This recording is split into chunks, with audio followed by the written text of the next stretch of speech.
Hello everyone students, welcome in my YouTube channel teacher वाला। आप सबका स्वागत है टीचर वाला इस चैनल में।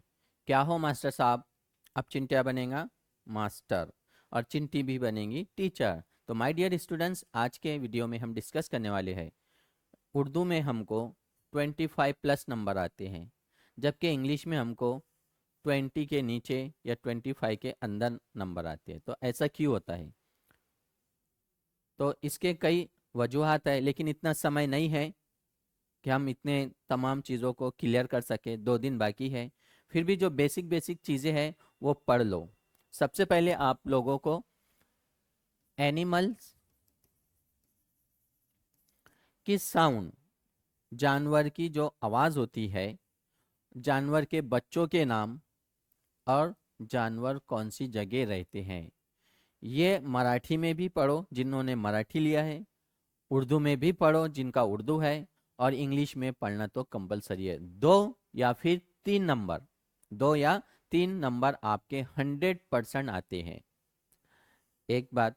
देन दूसरा है पार्ट्स ऑफ स्पीच। क्या है? Parts of speech. अभी भी बहुत सारे लोग डायरेक्ट इनडायरेक्ट, चेंदा वाइज या फिर दूसरे हार्ड कोई और टॉपिक है उसको क्लियर कर रहे हैं, जबकि जो चीज़ 5वीं 10वीं में आपने पढ़ा है, 12वीं में पढ़ा है, ऑलरेडी आपको याद है, बस उसका रिवीजन करना बाकी है। वो है parts of speech. Total parts of speech से 12 से 13 नंबर स्कोर होते हैं, लेकिन हम लोग उसके ऊपर ध्यान नहीं देते। यही पार्ट्स ऑफ स्पीच उर्दू में भी है, यही पार्ट्स ऑफ स्पीच मराठी व्याकरण में भी है, लेकिन हम लोग उसको ध्यान नहीं दे रहे हैं और हार्ड पढ़ते जा रहे हैं, अपने मार्क्स कम करते जा रहे हैं। तो सबसे पहले तो आपको नाउन से क्वेश्चन आता है। सिनोनिम हो या एंटोनिम्स हो, ये भी पार्ट्स ऑफ स्पीच का भाग है वोकेबलरी में। आपको अगर नाउन पता है, वर्ब पता है, एडजेक्टिव पता है, तो आप सिनोनिम एंटोनिम्स का 100% वहां से आंसर निकाल सकते हैं, लेकिन हमको पता नहीं है। कलेक्टिव नाउन से प्रश्न आता है। अब कलेक्टिव नाउन जो है इसमें मजमा उर्दू में भी है, और एब्स्ट्रैक्ट नाउन से कभी वोकेबलरी वर्ड फॉर्मेशन पे प्रश्न आता है, कभी मीनिंग पूछता है। तो ये सब किसका भाग है? पार्ट्स ऑफ स्पीच में नाउन का हिस्सा है। सिंगुलर एंड प्लूरल, एक वचन अनेक वचन, वाहिद और जमा, ये किसका भाग है? नाउन का भाग है। देन तस्कीर व तानीस, मुजक्कर और मोन्नस, gender masculine feminine, neuter common gender, 100% एक प्रश्न आता है, ये भी नाउन का भाग है। तो इसका मतलब नाउन से आपको 4 प्रश्न या 3 प्रश्न 100% है, तो नाउन को पूरा परफेक्ट कर लो। आए समझ में?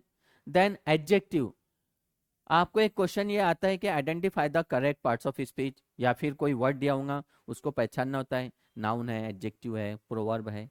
तो आपको पता होना चाहिए प्रीपोजिशन क्या है। तो प्रीपोजिशन पे अलग से एक क्वेश्चन आता है। Adjective, degree of comparison, positive, comparative and superlative degree, एक क्वेश्चन आता है। Then clauses, main clause, subordinate clause, फिर सब ऑर्डिनेट क्लाउज के noun clause, adjective clause, adverb clause, clause आते हैं। तो ये क्लाउज जो है किसका भाग है? पार्ट्स ऑफ स्पीच का भाग है। कंजंक्शन उसमें जो इस्तेमाल हो रहा है, सब ऑर्डिनेट कंजंक्शन, कोऑर्डिनेट कंजंक्शन, ये किसका भाग है? पार्ट्स ऑफ स्पीच का भाग है। Simple, compound and complex sentence, synthesis of sentence, किसका भाग है? पार्ट्स ऑफ स्पीच का भाग है। आपका अगर कंजंक्शन पता नहीं है तो कंपाउंड सेंटेंस कैसे पता करोगे? तो माय डियर स्टूडेंट्स, अभी भी आप इंग्लिश में अच्छे मार्क्स क्रॉस कर सकते हैं, 25 20+ ला सकते हैं। ये बेसिक चीज़ों पर आप ध्यान दीजिए।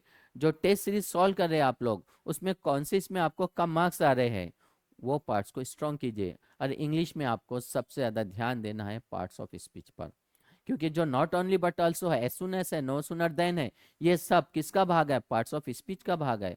हम ध्यान नहीं दे रहे पार्ट्स ऑफ स्पीच पर, और अलग से वो टॉपिक को जाके पढ़ रहे हैं। तो वो टॉपिक अलग से कैसे क्लियर होगा जब आपका कंसेप्ट ही क्लियर नहीं है? तो माय डियर स्टूडेंट्स, आज के आपके पास 2 दिन है, 2 दिन में पार्ट्स ऑफ स्पीच को स्ट्रॉन्ग कीजिए और देखिए आपको अच्छे नंबर मिलते हैं। और एनालिसिस किया होगा आपने 2013 से 2021 तक क्वेश्चन पेपर में कि टोटल इंग्लिश में प्रश्न कैसे आ रहे हैं। ओके, तो फिर मिलते हैं हम नेक्स्ट क्लास में। Best of luck.